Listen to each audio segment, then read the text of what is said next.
Ang kwento ng viral na gymnastic gold medalist ng Pilipinas.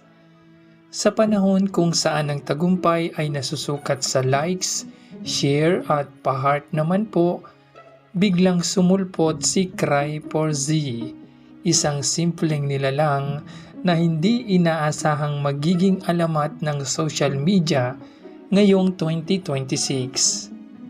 Hindi siya sumikat dahil sa doctorate, hindi rin dahil sa beauty pageant, kundi dahil sa nakakabinging galing sa pagmamaneho na parang Fast and Furious Barangay Drift Edition at sa maalamat na 8-8 na kayang gumising kahit ang pinakamahimbing na tulog ng isang ahas.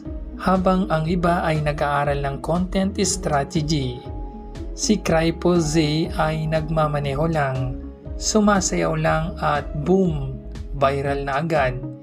Isang liko, isang ngiti, isang 8-8, gold medal na agad. Oo, tama ang narinig nyo.